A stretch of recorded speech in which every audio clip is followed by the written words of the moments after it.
be raking and baling. Ha ha ha ha ha ha ha ha ha.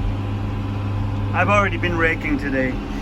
I did not pick up the camera, i.e. the phone, because it's 32 degrees right now and my phone was overheating, and it's Sunday currently and we were doing a FaceTime across the world,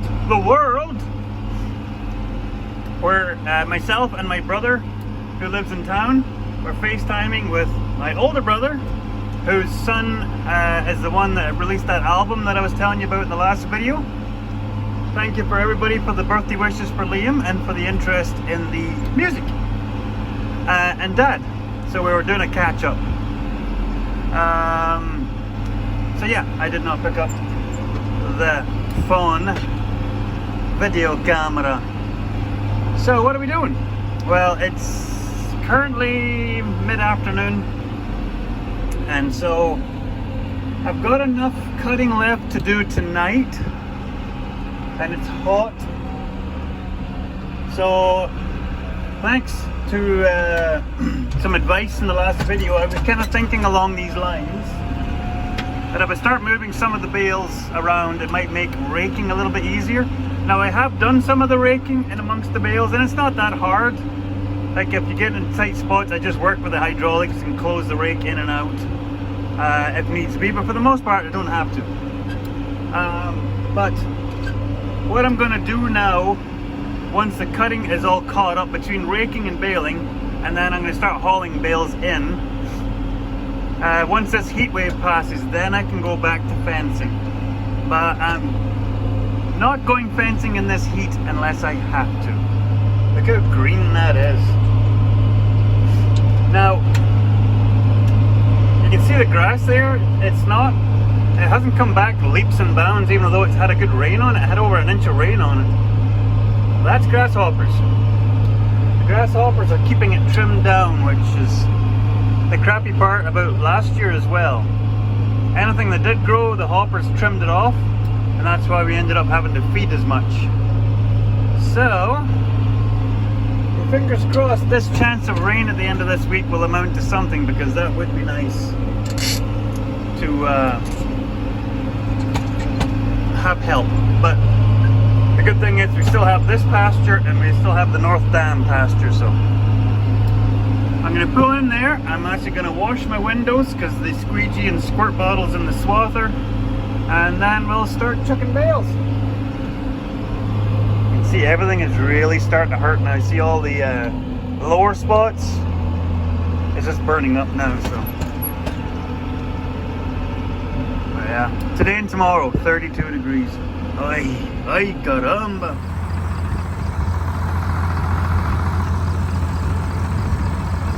We're back from the big city. We survived the horde, the horrible creatures, the city. They're strange, very strange animals, those creatures. Anyway, so yeah, I cleared up a bunch of the room at the far end to kind of help with getting the rake in and out of the rows, and as many bales as I wanted to go down. I'm probably going to do more, but I'm just picking off what's easier got up and back out of the rows. Because the nice thing about this bale spear versus the John Deere's one, those skinny ones you can stab the bales side on, and that way that you can hit them down the rows and back out.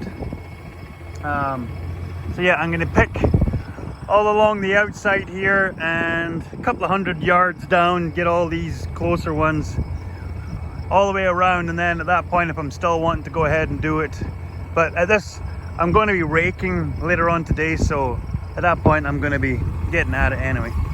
The reason I stopped here, so next year this is one of the fences that will be getting updated into a perimeter fence. I know it's not on the outside of the farm, this is actually in the middle. This is half a mile from that side of the section, half a mile from that side of the section. And right there, it's about a third of a mile away, is the end of the section. But what I want to show you is, and this is what I'm finding out why we've had such terrible luck with electric fences on this farm. And it's taken till me rebuilding a lot of these other fences to find this out. See, for the most part, I use these insulators, these big sturdy ones. Here's another one here. So this post here got broken, so we knocked this post in and strapped it to it. What I'm finding now is when we first started fencing, when like this is going back 23 years ago, we were using these little co-op insulators. And I think, to be truthful, they should only be used for those little poly wires, like when you're doing strip grazing. That's the only time you should use those. Because what I have found out is, when you're running quite substantial lines of electric wire, high tensile, the wire starts to snug through the plastic. Because like I said, you can see right there how thick. It's not even a tenth of an inch. It's like maybe 1.5 mil. So they're black. So they'll heat up in the sun in the middle of summer and they'll get soft. And now this wire is like literally the thickness of a paper away from the whatever you call that, the hanger wire. So now you're losing a whole bunch of your amps are grounding back through that wire. There's another one, that one there, there's another one there. So these are all over the farm. And as I'm getting rid of them, I'm not using these ones again. I already wasn't. I'm putting all of these in because I got a bunch of these. And now I'm starting to find the voltage in the fences are doing better. And I'm finding, and if I can find one, I'll bring you back later on. Some of these that I've taken off of a fence post and I've cut the wire away so I can recycle the plastic.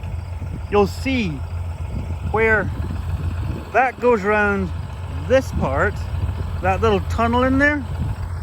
You'll see it's indented, like right thin, paper thin. So yeah, interesting note. Don't ever buy those, ever. Oy.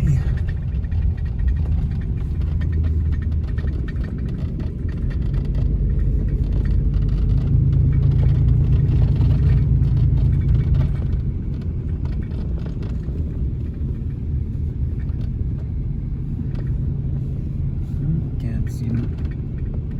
Here you are. All stretched out.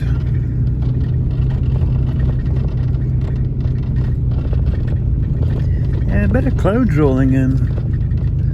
Not really much of a chance of rain, but anyway.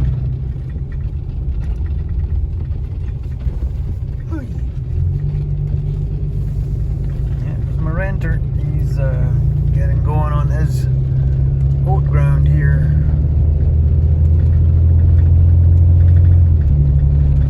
Yeah, he was asking if I wanted any straw. I was like, no, we got lots of oat straw, we just need wheat straw.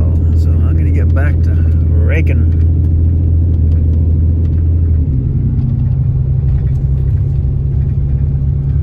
There's not much chance of that about anything, so oh, that should make it rain though. Yeah.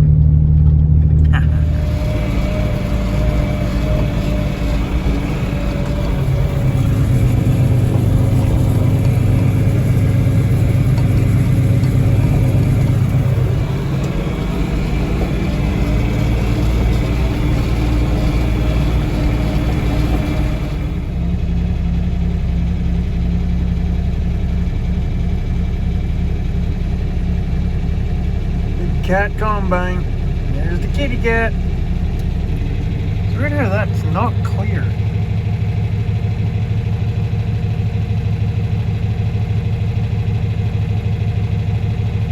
So yeah, they have a few little bins up there, so they'll fill those first. Then they'll haul the rest back to his yard. Said he was putting up some new bins this year.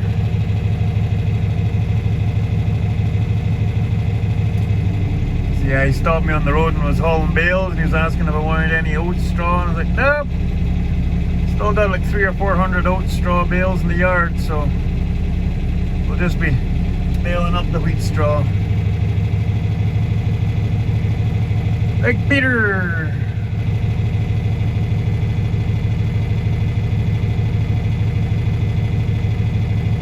It's trucking along there. I'm trying to think if his swather's 30 foot. I don't think it's any more than that. So he's boogieing, because that looked like a good oats crop. The way it went down, it's a good sign, but... Anyway, get back to raking. Well, I probably could go a little while longer, but I'm not gonna. They're starting to get in the cab. This old tractor, the door rubbers are not very good. As you see, there's not many bugs at the back. They're all at the front, by the door. Must be because they can smell my sweet, sweet Scottish blood in here. With William Wallace's DNA in there. They're just waiting to get me, drain me dry. So I'm shutting her down, it's 9:30. See you tomorrow, Peter.